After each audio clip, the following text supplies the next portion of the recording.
Caribbean Fever 107.5 WBLS. Dahved Levy rocking you from head top to belly button to kneecap to shoes on the ground. We've got one of our special guests. Mayor Adams on the phone. How are you doing, sir? Brother, good to speak with you. And I shouldn't even be guest anymore, man. I'm family. I'm on so much. You know? So how many more visits before I get family status? Next visit, you get that family status. Next visit, family status. Right. Sir, let's get into it. Sir, you know what? I really want to appreciate. Are you watching the game and talking to me at the same time? How are you doing this? Yes, I am, man. It is a good game. I hate the games when there is a blowout. You know, my dad used to watch the games, and he said, when you ask him which team he likes, he said, I just like a good game. And this is a good, exciting game. These guys are evenly matched. And what are your thoughts on Rihanna's halftime performance? Excellent. I mean, she's, one of those premier artists. Mm-hmm. She has an amazing story. And she brings her A game every time she takes the stage. I'm happy about her career and, how she chose to live her life. Really a symbol of the independence of women of today. Sir, Gary Jenkins, the City Department of Social Services Commissioner, who oversees the troubled homeless shelter system, announced his resignation. The commissioner move comes as the city is grappling now with affordable housing crisis, the influx of asylum seekers, and has put pressure on the shelter system. Sir, is the system so bad that your commissioner had to run from the job? No, just the opposite. People like Gary, Frank Carone, the Lorraine Grillo, and others, I asked them at the time, can you give me a solid year, a little more than a year, so that we can stabilize some of the hemorrhaging we saw in the city? And they all committed to that. Lorraine Grillo was not going to stay in government, but when I asked her, she says, Eric, I'll do it for the city. Same thing with Frank Carone. He had a promising legal career, but he came on to be my chief of staff. He said, Eric, I'll give you a solid year. And Gary said the same thing. Gary grew up. He lived in a homeless shelter as a child. He had a lot of experience. He navigated us through some very difficult times, and I needed that solid person at the wheel. But now he wants to go on and do other things with his life. When you are a city servant and you are at the top of the food chain, it is extremely demanding on your personal life, and I cannot thank him enough for giving us that solid year that he did, and those who committed to that. And now you hand it off to the next level of leadership. Okay. Mayor, you went to Qatar, and from all angles, it looked like a very successful World Cup, but it was plagued with the inhumane way that treated the workers who built the stadiums where the matches were played. Are you concerned, sir, on how New York City will be viewed because of the homeless, asylum seekers, and crime situation? No, not at all. We won New York, New Jersey. We are one of the hosts of the games in 2026, and we're excited about that. We're going to put on a great show. We're hoping that we can get the finals. But when you look at this city, you see that this city is not on its way back. This city is back. This is an exciting place. No one hosts events better than New York. Everyone knows that. And we're moving in the right direction. We're excited about hosting the games. And so many groups and games and organizations are looking to come to New York because of what we have to offer. Sir, crime on the subway and crime in New York is still the number one topic on New Yorkers' lips. I thought about you, sir, when the guy was beaten to a pulp on the subway by teenagers, and then their parents were called to come and pick them up. What do you say to the residents of New York City who believe that this situation emboldens the teens to do crime and get away with it?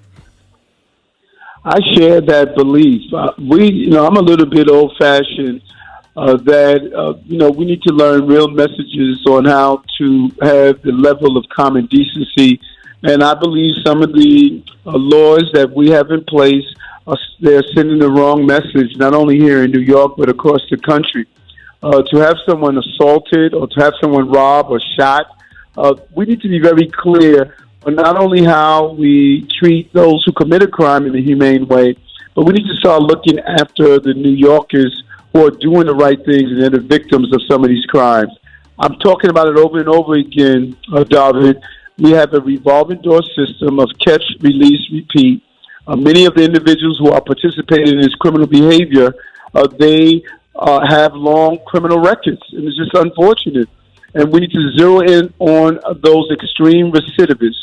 The person who shot the off-duty police officer a few weeks ago, this person had a long criminal record.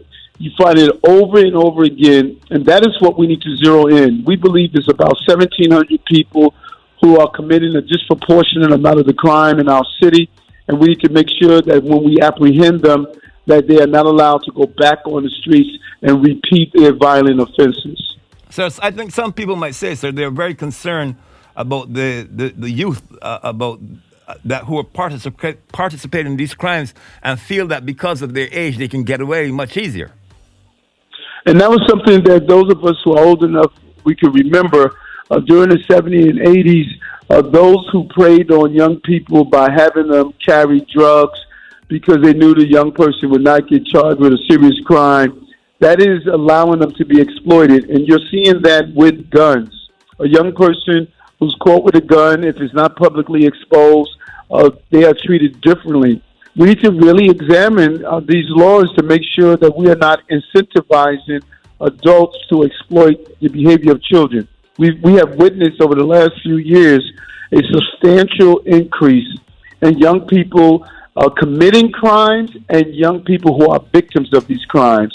And I think it has a lot to do as much as we had a good intention of doing some of the reforms that we put in place, I think that we're making some mistakes and we need to re-examine to make sure we're not incentivizing adults exploiting children to carry guns and commit criminal behavior. Let's get into a little fun for a little bit, sir. What are your thoughts about Brooklyn Nets? Harden gone, Kyrie gone, Durant gone. I want to take off your mural hat and put on your manager and business hat now. What are your thoughts on the Brooklyn Nets? Anyone that owns a business, runs a business, or manages a business, or if you are an everyday employee, you know it's about synergy and energy. And no matter how good your talent is, if you don't have the right energy and synergy, you are not going to win. You cannot win championships if people believe that they're playing an individual sport when it's a team sport. There was too much distraction. I take my hat off to the Nets management. They stated it's time to rebuild. It's time to bring in not only talent that is capable of putting the ball in the basket, but those who are emotionally intelligent enough to know it's about building that team synergy and energy. That's what you have to do. I built a team at City Hall and my administration. I talked about it all the time. I want people that are emotionally intelligent, those who can identify what their emotions are and the emotions of others who are going through crises. And I think that's what the New York Nets management did, and the owners. They stated that enough of being on the front pages saying what is dysfunctional about the team instead of how we're winning. And let's focus on how building and winning energy in the team. That's important, and that's what I strongly believe in. You have to have the right synergy and energy, and it just was not there. There was too many distractions, everything but winning the game that was being played out with the New York Nets, Brooklyn Nets, I should say. Sir, I'm going to call two names, and I want to give me your thoughts when I call these two names. Kareem Abdul-Jabbar, LeBron James. Believe it or not, people point out how many points they scored. Of course, Kareem was the leader. LeBron caught up and surpassed him. But I think it's not so much what they did on the court, what they did off the court. They were true icons. What LeBron James is doing with his school, what he's doing with his how he's standing up for those issues around proper policing, proper business practices, being a father to his children. I think that both of them, Kareem and Jabbar, is going to be known for how well they did in the game of basketball. But I dig into the crevices of a person's life. Both of them have been great role models as dads, as business people, and as real leaders, and as black men. Sometimes we are ashamed to acknowledge the ethnicity of an individual. But in a day when we're looking for strong leadership of black men, both of them personified that. I was a real fan of Abdul-Jabbar when he played and the dignity that he played. And I also take my hat off to LeBron James and how dignified he is on and off the court. Okay, let's get back to some. Let's get back now. Let's leave sports alone. It says that Biden is preparing to let hundreds of thousands of migrants cross the border into the U.S. under a plan that would see mass deportations of non-Mexicans to Mexico. What concerns do you most have about this? And is this factual? No, I'm not clear if this is actually taking place, that there's going to be deportation. But we have not properly handled the migrant/asylum seeker crisis. And particularly here in New York, we have a rich history of over 400 years allowing people to come and pursue the American dream here in our city. There's a reason that the Statue of Liberty sits in our harbor, because this has been a place that has been welcome to immigrants and migrants and asylum seekers. We've done it so often from different parts of the globe. We have one of the largest Caribbean diaspora, the largest Chinese, people from Turkey, people from AAPI communities. This is who we are, but it should be done in an organized manner. We've dropped the ball on what's happening at our borders right now. And the most important thing is that the Republican Party, they have really gotten in the way of coming up with a comprehensive immigration reform that we can allow people to come to the country and pursue the American dream. But the second thing is the White House. There's something they must do. We must have a single person that is going to coordinate the decompression strategy that allows those who come to the country to go to states throughout the country so it doesn't all fall on New York. People are passing through other cities like Brownsville in Texas and El Paso, but they ended up here in New York City, and no one is giving us any federal money to assist us in this endeavor. Can you imagine, Dahved, that people are coming here to the city as migrant and asylum seekers, and they're being told for 6 months at a minimum, you cannot work. You're totally dependent on the taxpayers of New York. That is just unfair. It's unfair to our city. It's unfair to Houston, Chicago, El Paso. So we must get national funding to deal with a national problem, and we're not doing that. And I think it's imperative that we get temporary work visas to allow people to work. We have all these open jobs. People are looking to hire people, and these migrants want to work, and we should give them an opportunity to do so. And at the same time, get the support we need from the national and the state government. Sir, last question. We can't help but see the devastation in Turkey. Over 20,000 people dead. Sir, is New York prepared to handle something like this? Well, I have been to Turkey 6 or 7 times. They call themselves Turkiya now. They changed their name. And we have one of the largest Turkish populations here in Brooklyn. I think second only to Patterson, New Jersey. I know the Turkish people, hardworking, believe in public safety, believe in business, believe in education, believe in working hard. And they really contribute to the fiber of our city and our country.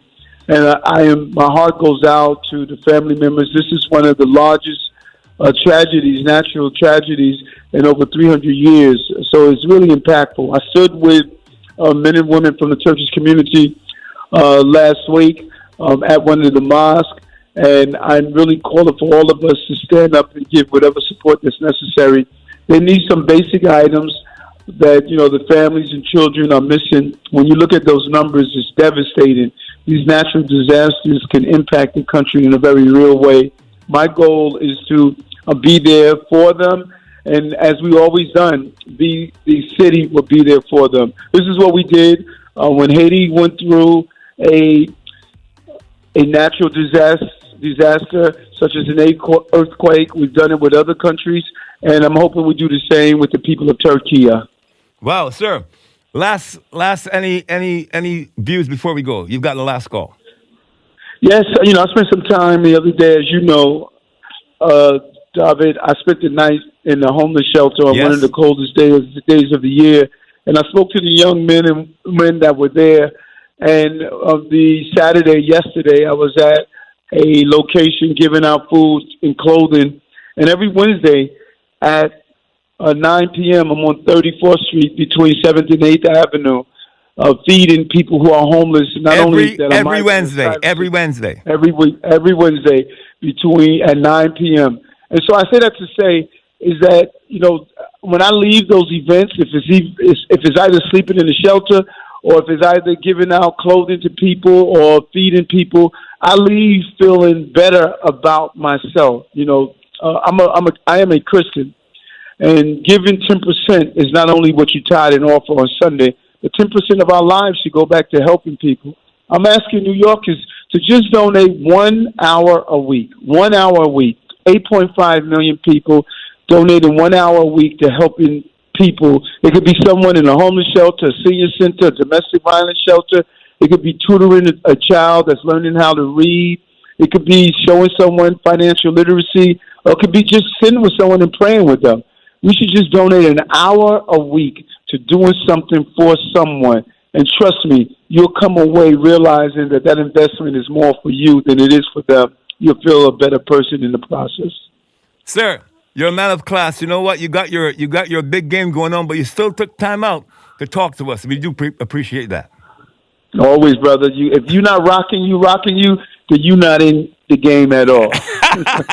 Thank you very much, sir. Have a beautiful evening and a beautiful Super Bowl, okay? Take care. Okay. Caribbean Fever 107.5 WBS. That was New York Mayor Adams.